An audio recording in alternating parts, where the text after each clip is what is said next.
If you visit a Shiva temple, you will see a carving of a Nandi, a bull, facing the Shiva Linga. What is the symbolism behind the Nandi? So, before we address the symbolism of the Nandi, let us look at the Shiva Linga.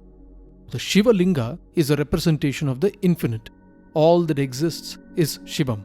In the Puranic narratives, Shiva manifests as an endless column of fire to show the infinite nature of the Supreme Absolute. So the Linga represents that infinity which is Nishkala, without attributes.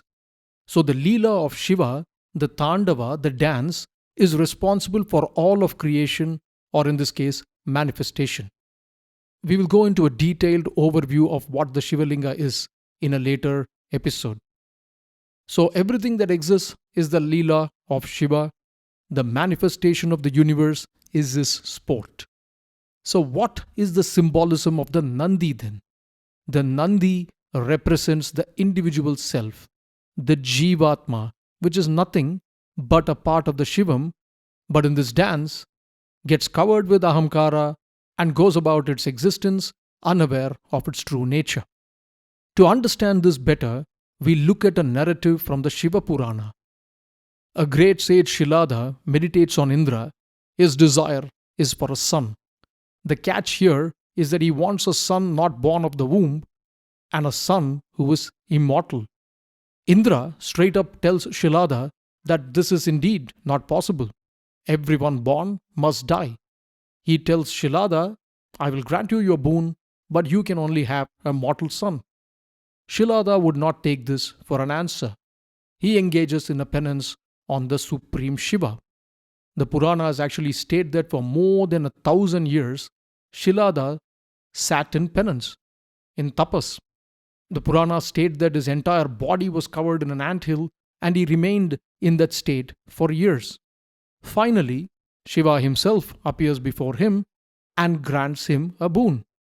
Shilada quickly states his desire. He tells Shiva, O Mahesha, I wish for a son equal to you who is deathless. Now, Mahadeva, Shiva says, sure, boon granted. He says, O sage, I will become your son by the name of Nandi. You shall be my father of me, who is the father of all the worlds. So a part of the Supreme Divine is born, is manifested as Shilada's son, and this is Nandi.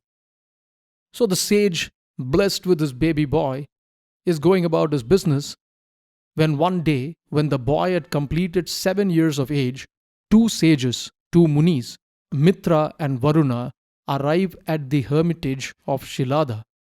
Shilada welcomes them and the sages look at Nandi. To Shilada's shock, they tell him that his son will not live for long. They tell him that he would be alive for at most a year.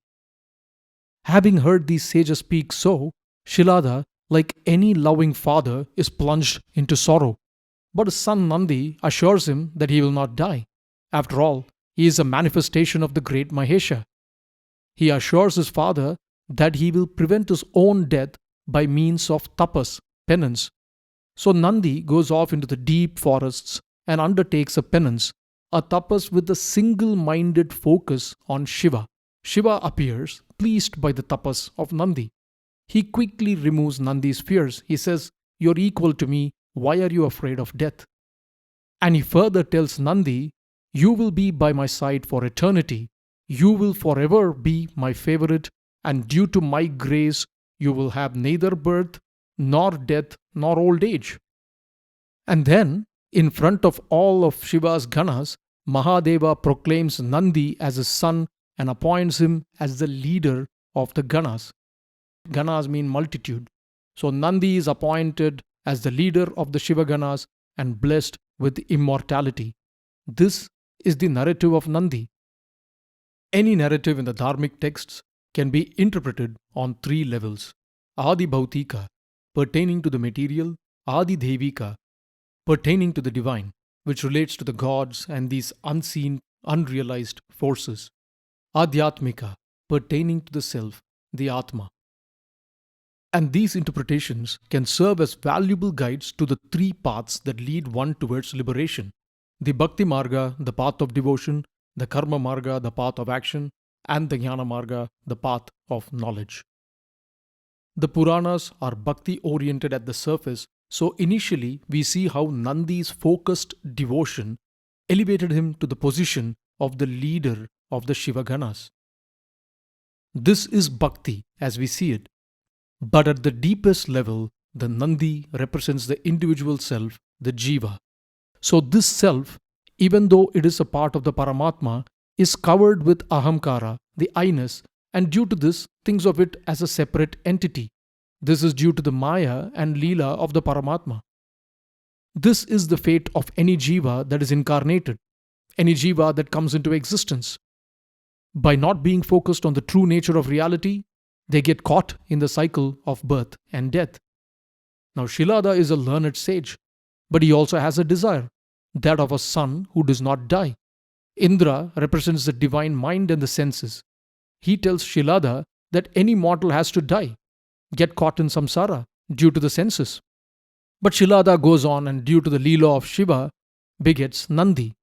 Now Mitra and Varuna are the Munis, the accomplished ascetics who tell Shilada that Nandi will die. But here too is a symbolism. Mitra represents an ally. Varuna means to bind that which surrounds.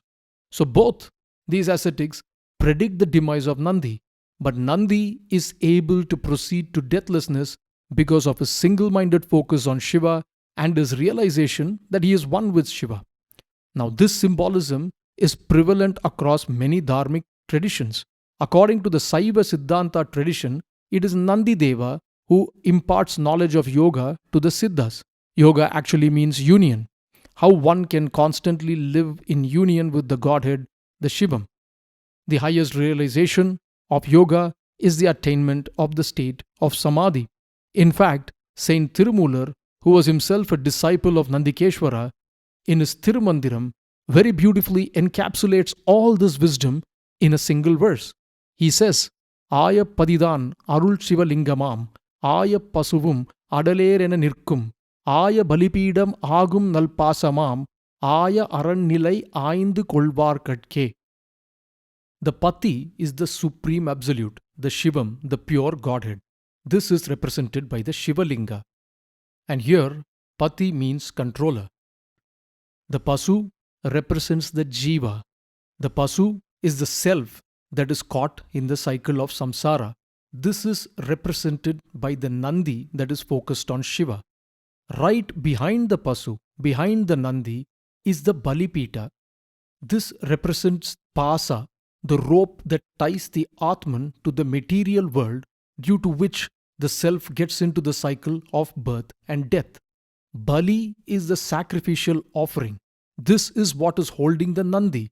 Only when the bonds to the material, the Pasa, is cut can the Jiva move towards union with Shiva. So in reality, Nandi is the gatekeeper to the abode of Shiva. Once this truth is realized and the bonds are cut, the gates open. Now, this is not a pessimistic doctrine. This does not mean shunning the material. The reason why a Jiva comes into existence is the Leela of Shiva, the manifestation of the Brahman into infinite shapes and forms. One has to participate in this dance of delight, and this is where the Karma Marga, the path of action, comes in. Here, the Nandi stands as a symbol of Dharma, how the self must navigate the material in order to move towards liberation. The Nandi reinforces the fact that righteous conduct and actions are those that lead one towards liberation. The Nandi serves as an important reminder that in order to move towards liberation, one needs to uphold Dharma. Otherwise, due to one's karma, the self again comes under the grip of samsara. And this is applicable to all, from a layperson to a king, especially for a king. Dharma offers different paths to liberation via bhakti, karma, and jnana. Nandi himself got elevated due to his bhakti, focused devotion. He represents Dharma, reminding one of how to approach liberation via one's actions. Finally, The ultimate knowledge, the jnana, is that the Nandi symbolizes the self, the Atma. Just as the Nandi is focused on Shiva, the self, the Atman, should be focused on attaining union with the Supreme Absolute, the Shivam. So in a temple, the Nandi is affixed right before the Shivalinga, focused on the Shivalinga to remind people of these universal truths. As always, the known is a drop and the unknown an ocean. Peace.